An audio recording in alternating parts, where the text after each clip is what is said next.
Well, a very warm welcome to episode 20 of Spireites Extra Time. Paul Fish and Liam Norcliffe with you again, and we're going to talk about the game against Bromley that was held last weekend, and also look forward briefly to the Newport County match this Saturday as well. But Liam, you okay?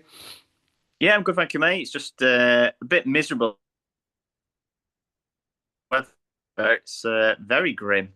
It is. It's not very nice, is it? Not very nice at all, weather-wise. So, very disappointing. So, Bromley then, a game which was eagerly anticipated coming into it. Obviously, they're top of the table on a really good run, 7 consecutive wins, 9 wins out of 10, and looking in tip-top form. And you wouldn't have thought it'd be Bromley after all. Just settling into the EFL structure. But they've really done well, haven't they? Coming into the match on Saturday, and Michael Cheek in particular with his 14 goals this season, and they picked a side, didn't they? That's been sort of similar to what they picked all throughout the season. They've been very blessed with injuries, I think. So coming into this, so it looked like a really tough task for Chesterfield, didn't it? Yeah, I mean, when you look at the team sheet, they've basically still got the same team as what they did have.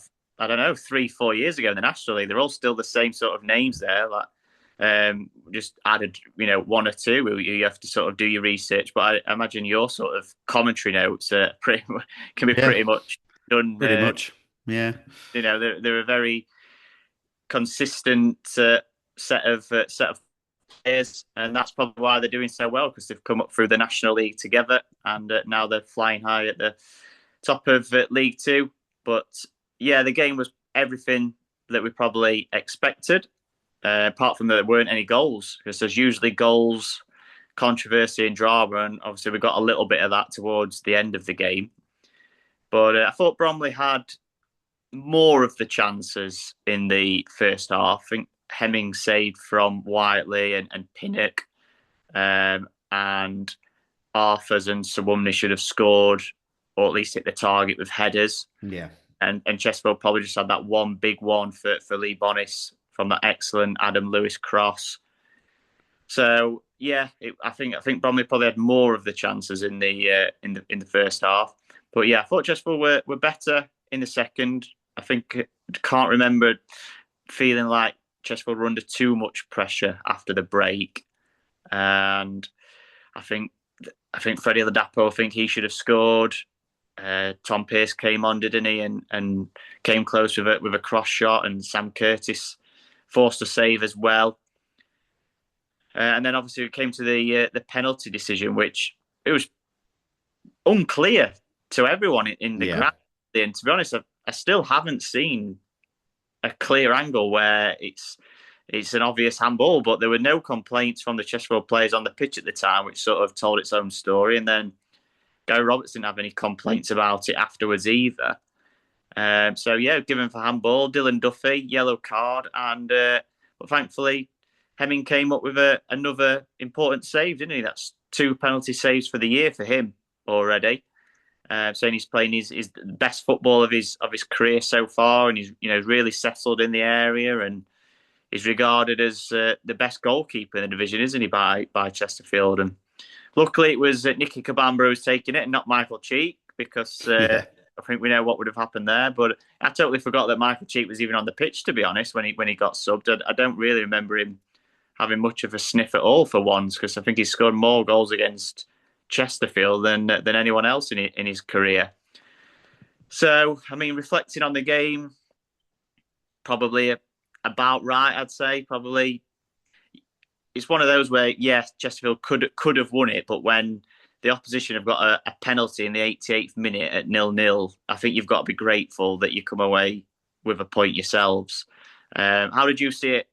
Yeah, I thought it would have been harsh had Chesterfield lost that game, just on the basis that they fought so hard really in the first half, and then Bromley really showed their mettle. They came at Chesterfield to get at them, and Bromley should have scored in the first half. You're absolutely definite about that. Whiteley his effort, and Pinnock with a really sharp effort. That was a brilliant save from Hemming, wasn't it, to tip that one away? But you're Great, absolutely right. great left foot Pinnock, hasn't he? Yeah, The yeah. He's got one of the best left foots in the league, I'd say.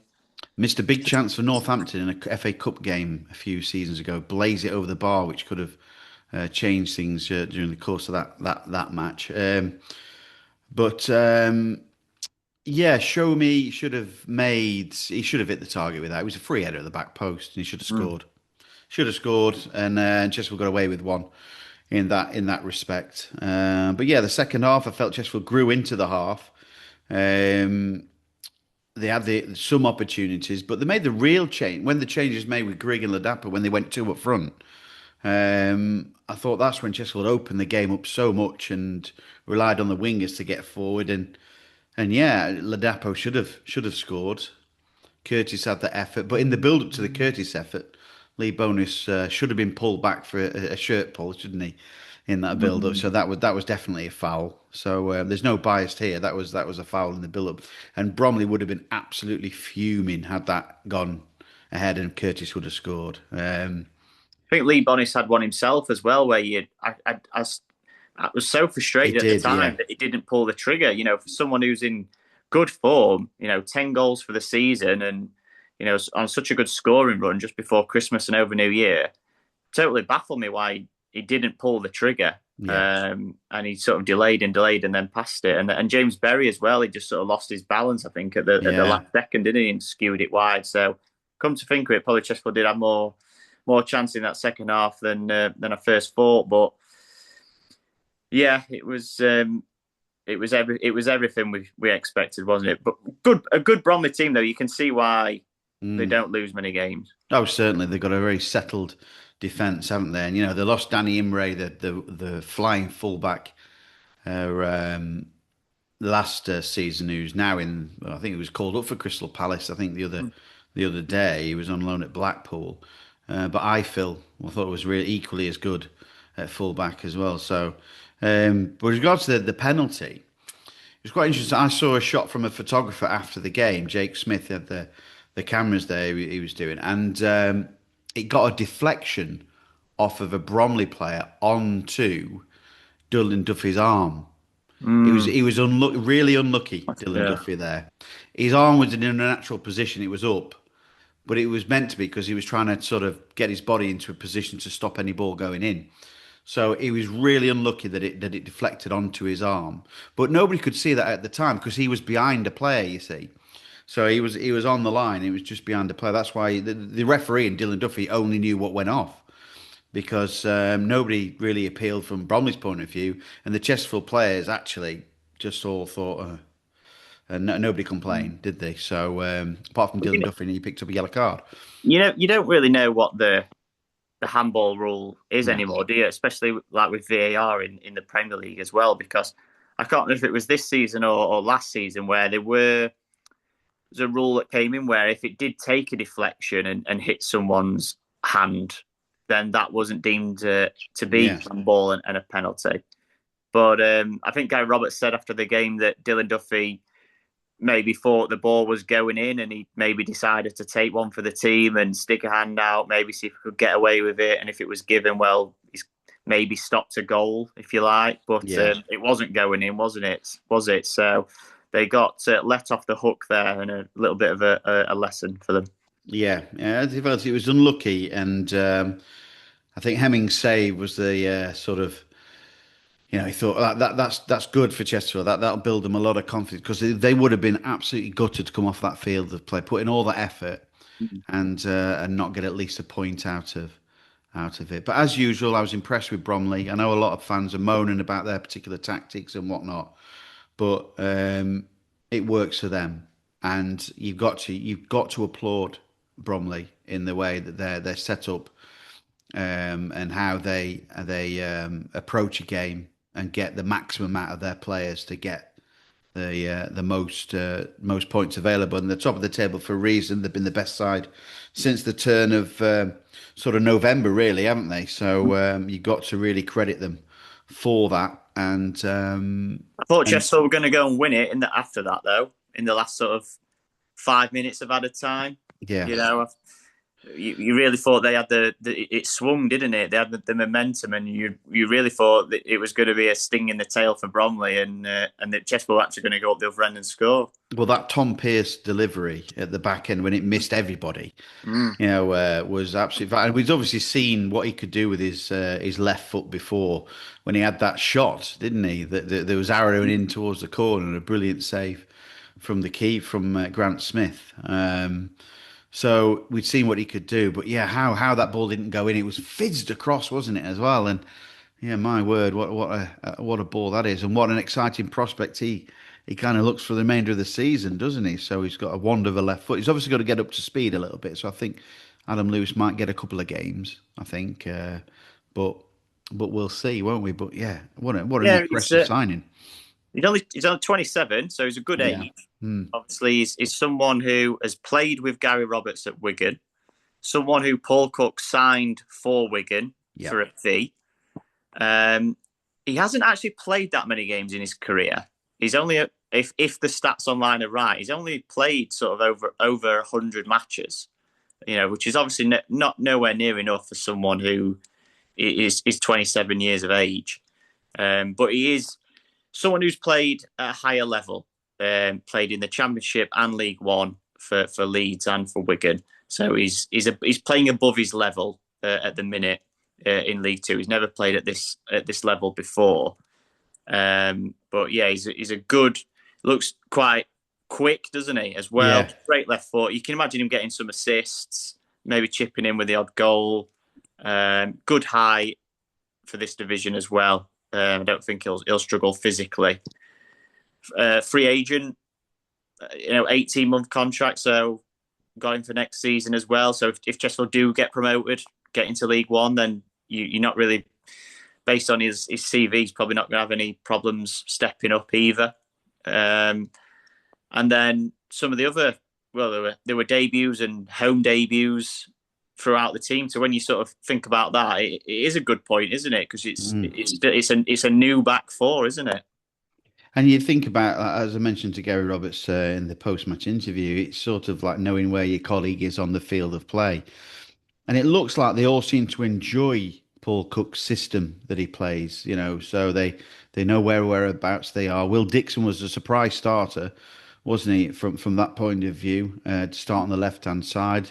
I thought, I know there's been some contrasting reports. A lot of fans thought that he had a really good game. The management thought he had a good game.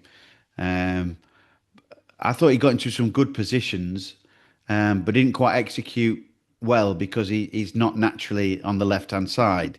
Um, so I thought he wasn't. I thought I said he was disappointed. I didn't. That was a wrong word for it, really. I think that I felt that he more or less got into some good areas, but couldn't execute the plans that they wanted to do. Um, so yeah, maybe I was wrong on that one. People saw another different game to me that Will Dixon played, but I'll take that. So, but still, he was a surprise starter, and obviously he was buoyed by the confidence, the fact that he's got a permanent deal for a bit. So obviously, Cook saw that and threw him in because he'll be full of it, won't he? So it was a good, perhaps in the end, it was a good psychological thing to do for him.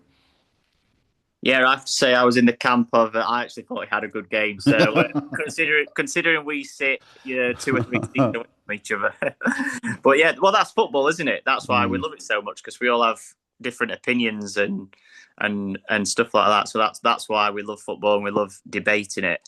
But some interesting comments about Will Dixon after the game in terms of they think that they might have found a little bit of a position for him on that Mm. left hand side in that he likes to attack the space between the fullback and the centre back. And like we've said so many times, he's got the attributes. And you don't spend 10 years in Manchester City's academy if you can't handle the ball and you can't you can't physically do it. He has got all the attributes and he's got potential. It's just hopefully whether Chesterfield can get it out of him, and obviously they've got 18 months working with him now to develop him and help him grow.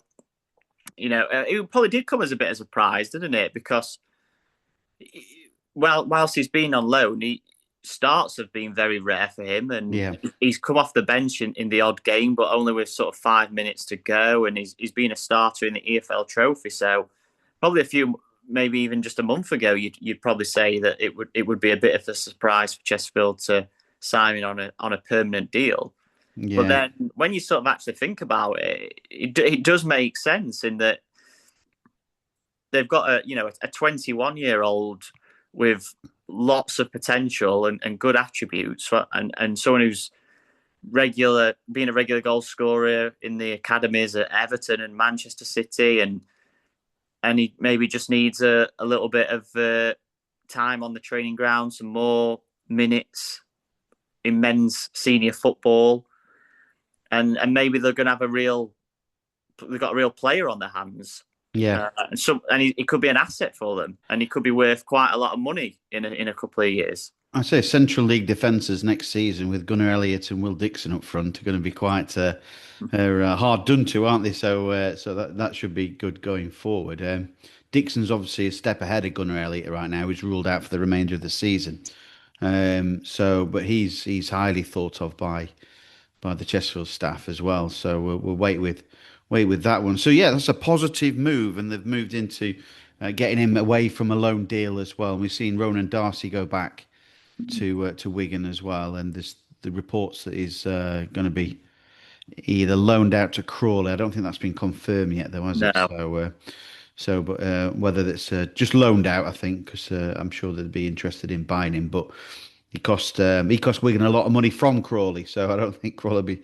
Wigan will obviously want a bit more money back for him. But yeah, just have a brief on Ronan Darcy. 30 odd games he played for the club. I remember Shane Warne saying about Monty Panesar once. Monty Panesar played 60 Test matches for England, but Shane Warne's comment was that he played one Test match 60 times. So could you say the same about Ronan Darcy in the fact that um, he didn't really push on as a lone player, wanted to get something from Chesterfield Football Club? yeah, it certainly wasn't a an unsuccessful loan spell. I thought he did okay. I certainly wouldn't say if he comes back to Chesterfield in plays against them, for example, in future years. I don't think people are going to boo him, for example, or give him some stick. No. I think people. There was just he had his moments, didn't he? The goal at Harrogate will live long in the memory for a lot of people. That Yeah. superb individual goal. Um, and he did have some good games, but they probably just weren't enough. There was probably a lot of 6 out of 10 performances and the odd 8, but there was not enough towards the 7s and the 8s. There were just a lot of 6s. He was in and out of the team. It was probably maybe a little bit surprised that because he went back at a time when he was actually regularly playing. Yeah. Because a couple of months ago he was just coming off the bench. But then maybe when the opportunity to sign Will Dixon on a permanent came about, then maybe that was probably more in the thinking. Because of course, if you're signing a player on a permanent, then you don't really want a lone player to block their path to No. the starting lineup. But I'm sure if he goes to Crawley, he'll go somewhere else in League Two.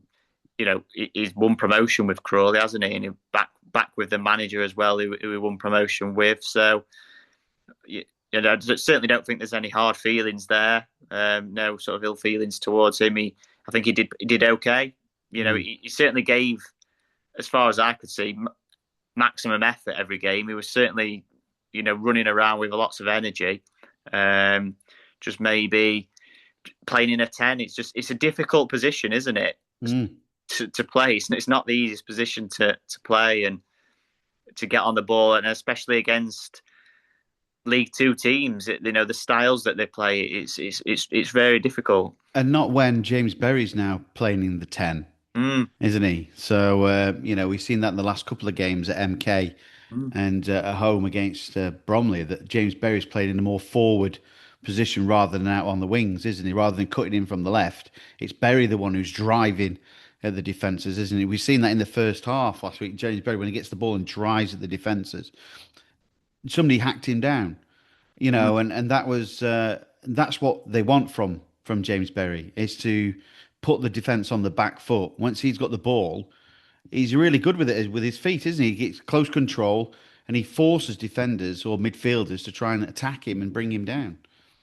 Well, what it does do is it gives him that freedom because in the 10, you don't have to do as much defensive work as you do playing on the left in terms of tracking the fullback or Yeah, it's a good tracking point. another Yeah. winger. In a 10, you've got a bit more freedom. That probably suits James Berry. Obviously, he's still got a defensive job to do from the front, but maybe doesn't have to be as disciplined.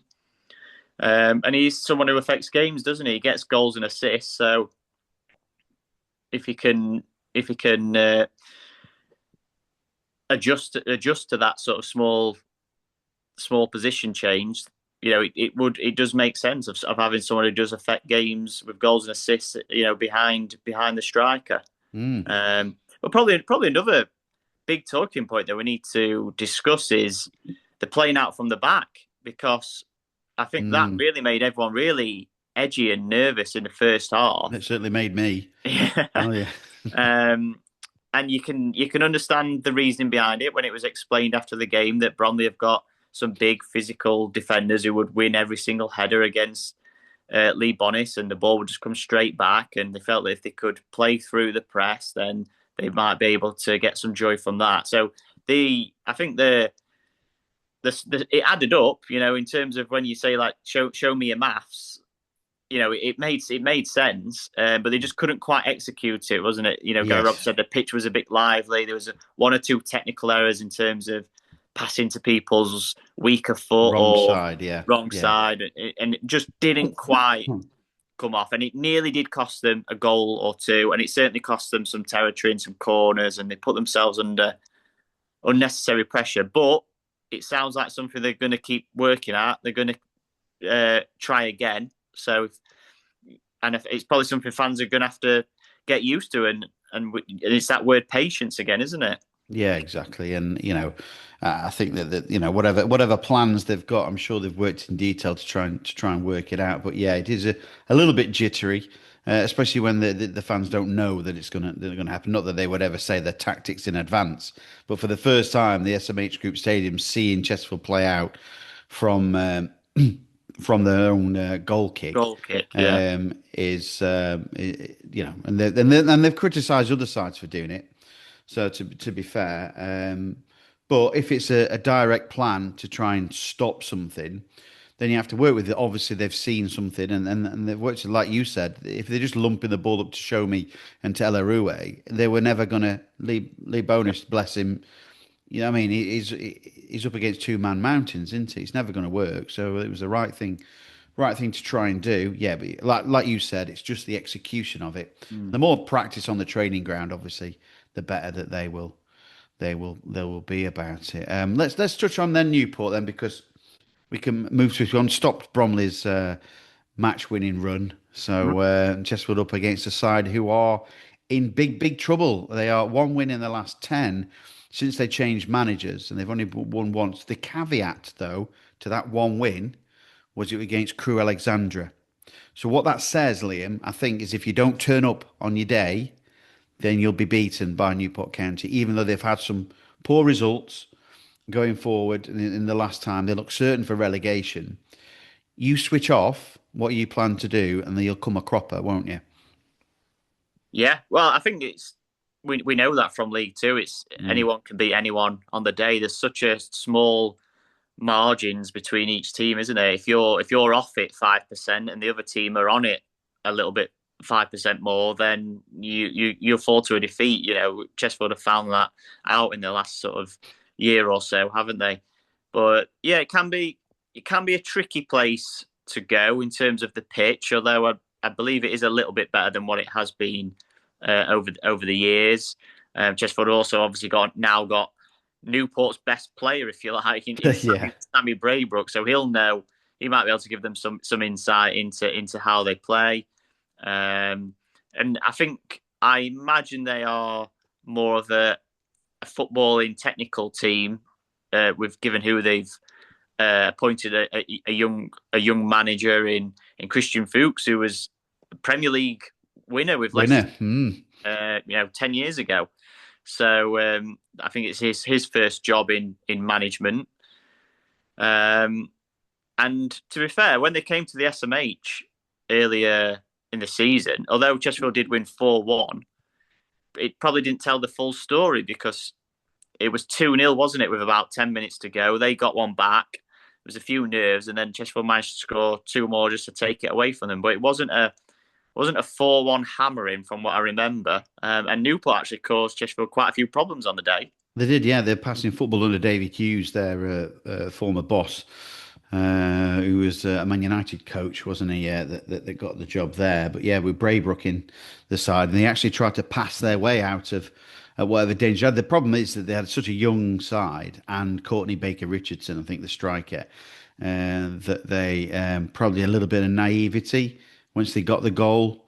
I didn't actually go to that game. I was in Portugal at the time, but I watched it, and but I felt that once they got the goal, they got a bit giddy and left Chesterfield open, and you don't do that against the Spireites. And then obviously the bang bang Chesterfield have then secured all three points with that. So yeah, it was a good win for Chesterfield. But then Chesterfield, of course, won 3-0 at Rodney Parade on Friday night last season, and scored after 45 seconds with a Paddy Madden flick on and Dylan Marcandy scoring. But they had to. I tell you what, they put them under real pressure, and it's quite a fervent crowd at Rodney Parade Yep. as well on the terrace on the side. They get right behind their side and expecting that on Saturday, unless the confidence really that low. But it wasn't until two Will Grigg goals, very similar, at the back end for Chesterfield to score all 3 points. But it's going to be a tough. It's a tough ask. It shouldn't be. It's one where Chesterfield, you would say, obviously massive favourites going into this game to win. Liam, it's not a must win, but it's a sort of. It's sort of. I don't want to say it's have to win either. So that's kind of the same thing, isn't it? Yeah, They should win. I say I'll go with should win. yeah. It's not a must win in terms of look. It's not last game of the season No. relegation fight, is it? But yeah, if you want to get in the top three, it kind of is like you just need to go there and win. Like you Yeah. don't have to play well. You just got to go there and win because there's two tough games coming up after that, isn't there? Salford away and Yeah. Walsall at home. Chesterfield don't do well against Walsall, so um, yeah, you've got to pick up 3 points. Otherwise, there could be a bit of a gap opening after Salford and Walsall. So yeah, it doesn't matter how they play; they've just got to win. I'm just thinking about the starting lineup. Would I make any changes? Maybe Tom Pearce could come in at left back. If he's had a full week of training, maybe he could play an hour and then bring Adam Lewis on. Or do you do what they did against Bromley and play Adam Lewis for an hour and switch it round? Yeah. Do you go maybe someone a bit more? Do you make a change up front? Do you go with Will Grigg, scored against Newport last season, or ruffle a few feathers with Ladapo? Mark Candy and Dobra sounds Mm. like one, if not both, could be in the squad. I wouldn't expect him to start because I don't think Paul Cook's someone who throws injured players straight back in, but they could definitely be on the bench, which will be if they're both on the bench, then it's difficult to see who drops out really, and maybe Chesterfield from now until the end of the season will just stop naming a sub goalkeeper on the bench and just take a bit of a risk Yeah. because it's just a way of getting another attacking player on, isn't it? I know there's no Ollie Banks anymore to don the gloves if there's a bit of danger. Who would do that? I don't know. I'll have to ask Gary Roberts that. Who would put on the gloves if Ryan Boot wasn't on the bench? But I think you're right. I think that the big sort of question is it was a game too soon for Mark Andy and Dobra, wasn't it, for them against Bromley? And probably they're not the right opposition, for it. Maybe Newport, maybe drip feed them in Mm. against, like you say, one or the other, maybe. because they've got a 3 game week coming up. So yeah, they're going to utilise the squad in that respect. So I think Yeah, that's a good point. an embarrassment of riches. I think really for that he's got now going forward. Yeah, I mean, I don't think I'd swap Chesterfield's flair players for many others, if any others in the division. And then you think about Chesterfield's three strikers. The squad really is jam packed now with quality and depth. It's just a case of probably getting one or two out really, because you don't want too big of a squad because that can have a bit of a negative impact as well. But yeah, I think no excuses for Chesterfield now. They've got the squad that they want. As long as they don't get any big injuries again, they've got to try and keep the best players on the pitch. Like I said, for me, the marginally underachieving, just outside the playoffs, but there are reasons behind that. With the injuries um, but yeah, for me now it's time to kick on because there's a run of games coming, and before you know it, the games run out. Looking at the squad as well, there's still some, and obviously they don't have to name the 20. What number is it? 25? Is it players or 22? 22. 22 until Who's after the that? transfer window. It's about a week. You get a week's grace or something like Yeah. that, don't you? There's one loan spot available should they want to use it, and I think there's a couple of spots available in that squad. If they're not, they're not going to name Jamie Grimes. I wouldn't have thought that'd be the one they're probably not going to name. So yeah, so they may have spots available with that, but I can't see them bringing anybody else in. I don't know about you. I don't know what you've heard or anything. So Well, it's not really what I've heard, but it's more like you just look at the squad and think, where, like, yeah, where else? Like, you're not, unless yeah, there's a really special player that comes available who you can't say no to. Maybe you've been tracking for a while and he hasn't been available. All of a sudden he is. Then maybe there's a conversation to be had. Maybe if you get a couple more long-term injuries between now and the end of the window and you have to act. But I just see, I see three strikers fighting it out for one position. You've got Dobra, Markande, Duffy, Dixon, Mandeville, Berry in the attacking positions. You've got Braybrook, Stirk, Naylor, Fleck, Butterfield. You've got five for central midfield. You've got two left backs, two goalkeepers. You've even got an abundance of options to choose from centre back now, from going from absolutely nobody at MK Dons, where you're sort of playing a half fit Dynassian yeah, and Tom Naylor. McFadzean's back from suspension. Dunkley's getting closer. Owolabi Bellu's getting closer. He's got his international clearance. There's still Jamie Grimes there. You've got two right backs. Dynassian can also play right back. I just don't see, like I say, unless a special player comes available, where actually you need anyone else. yeah. I think you've hit the nail on the head. Then I don't think there is any extra for that. So maybe it's a money saver in that respect. So getting rid of the extra loan players probably allowed them to bring in the extra free agent, hasn't it? So in that respect. But yeah, we're looking forward to the game at Newport as well. But it sets off a big week for Chesterfield, and one that they really could do with setting a marker now and moving on and try and get into the top three. It's going to be difficult, isn't it? But it's quite exciting. I know I spoke to Gary Roberts after MK Dons. He's excited about what the next few weeks hold. Yeah, like I said, the division's still really tight. Only 5 points off second, but and it just shows what you can do with Bromley. Winning seven in a row, and all of a sudden you've created a bit of a gap, and that's the problem in this division, isn't it? That no one really it seems to be able to do it apart from Bromley, and no one really did it last year either, apart from maybe Doncaster right at the end. But yeah, if Chesterfield can themselves string 4 or 5 wins together, they've drawn too many. They still don't lose many. Like they've lost the joint fewest amount of games in the division, or second fewest. So they just need to try and turn some of those draws into wins. A clean sheet against Bromley, that's promising, because I feel like it is going to be that goals against column which decides whether they go up or not, because we know we can score goals. So Yeah, it's all to play for. All to play for. Yes, quite a good thing. So, thanks very much for joining us this podcast, episode 20. We will be back. We'll do the two games, Newport and Salford, next week. So it'll be in a week's time. We'll do episode 21 for you. Please like and subscribe. And if you've got any comments, then please make them down below on YouTube. I'm trying to get the back catalogue up on Spotify. It's taking a bit of a while, but yeah, I'm getting there. Anyway, but thanks very much, Liam, and have a nice remainder of the week. Take to you, mate.